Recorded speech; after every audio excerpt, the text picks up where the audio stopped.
Christian Novels Audiobooks, The Story of Wayne and Jean Vozzolo, The Cross Penny, episode number 83. Carrie drove over to the shipping facility. It was deserted.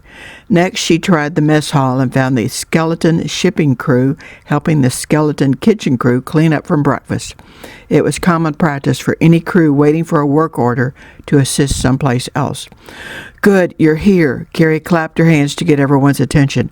"I need to talk to the shipping crew for a minute." The crew gathered around her in the dining area. "When you get the wasabi after lunch, we need to treat it somewhat like we do the chiles de herbo. I'll show you what I mean when the first load comes in this afternoon. Now go back and help these guys get lunch.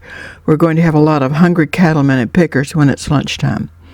"Okay, Carrie, but by mid-afternoon we will need a few more hands, and these ladies will need to be prepping for supper," the shipping crew foreman told her as he shrugged his shoulders. "I can round up 5 or 6 more when school's out, plus me. Will that work?" Carrie counted on her fingers. "Yes. Do you want me to help you get things ready while these guys work?" "That would be awesome. Thank you. Here, let me call the school while I'm thinking about it." Carrie picked up the phone. "Yes, this is Carrie Kingsley. Please have my twins catch the bus to Vozzolo Produce this afternoon. Thank you, Nancy. You were the best school secretary." We have some announcements to make before we pray and eat our lunch. The mess hall filled with the cattlemen, the Vozzolo fence crew, the pickers, shippers, and a lone office person quickly quieted down. "This afternoon we are installing an outhouse out in the fields. It's on a trailer and it will follow you around like a little puppy dog," announced Wayne. There was cheering all through the crowd. "And we might even throw in some rolls of toilet paper," Wayne emphasized. "Notice I said only might." Everyone laughed. "We're putting another outhouse close to the fence line, complete with toilet paper. It's attached to a truck with a camper so we can have a decent guard shack out there until this fence is finished." Then there was even more cheering, especially from the cattlemen. "Hey, Wayne, us old folks really appreciate that. And besides, that camper sounds better than sitting in the dirt doing guard duty like a few of us did last night." "Bill, do you have a report on how that fence is going?" Jean asked. "Ma'am, I believe we can safely say that with these high-powered tractors and our 48 additional men, we can help your crew finish with all the holes and poles by Saturday, maybe even Friday. As you know, we can't put the barbed wire up until the concrete has cured for several days. Looks like your crew will be able to finish it, but it will take them a while. 1 week is all we can stay."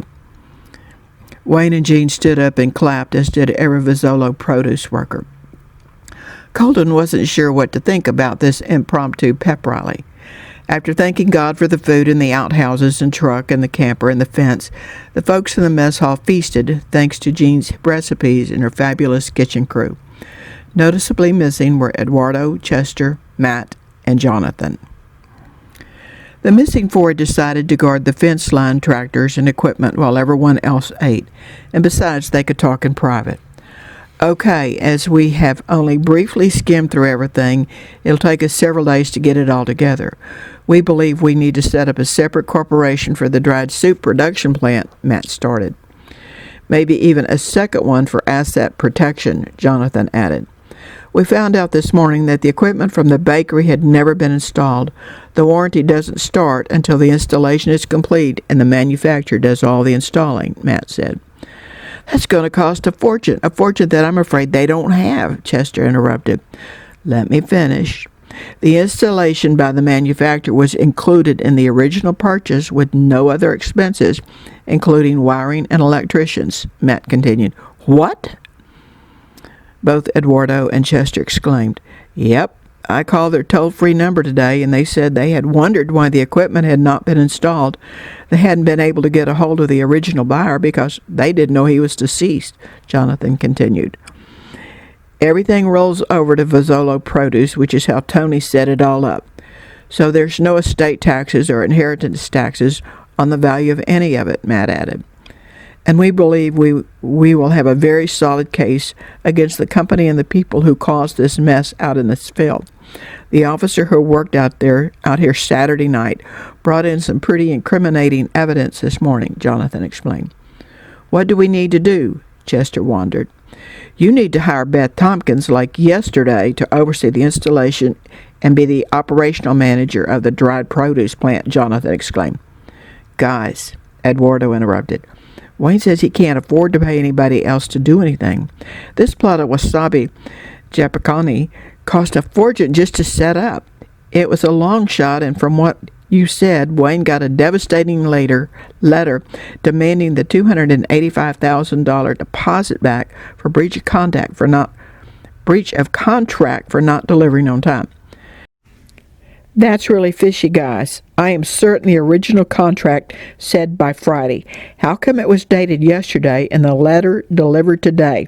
Chester asked. It's only Thursday. We hadn't gotten that far in the mountain of paperwork. Jonathan frantically waved his hands. That drastically changes the wasabi picture. And we all know that the cleanup on this sprayed area is going to be through the roof, Eduardo said. Yeah, but we don't think Vozzolo Produce is going to be footing any of that bill. Chester, has Wayne given you the authority to hire folks? Matt asked. Yep. He leaves that pretty up to me and Eduardo, Chester said. Then hire Beth. We can offer her housing, all the food she wants, and a very small salary, plus a percentage of profits from the dried produce plant. Every day it's not up and running, it's costing the Vozzolos thousands and thousands of dollars. They took care of us, and now we're going to take care of them. You know, it seems like Mark mentioned to me something about the shop where Beth works is closing this week, and we heard Bill say she's just renting a furnished house. Chester scratched his head. Okay, Jonathan and I can pay off any lease she has left on that house. No problem here as far as I'm concerned, Jonathan agreed.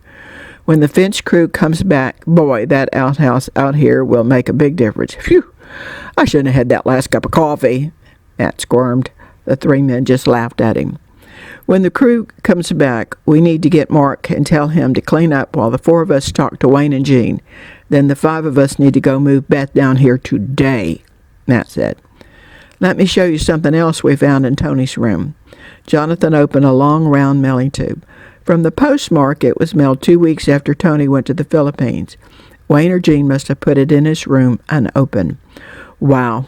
Tony even had an expert make a floor plan showing where everything ought to go in that dried food production center. And he was thinking soups and dips. That guy was brilliant, even if he did rub a lot of people the wrong way, Chester added after looking at the plans. I don't think anybody could keep up with his brain, and as long as he stayed away from any actual tool and didn't try to operate a piece of equipment, he did okay. Well, most of the time. Eduardo shrugged his shoulders.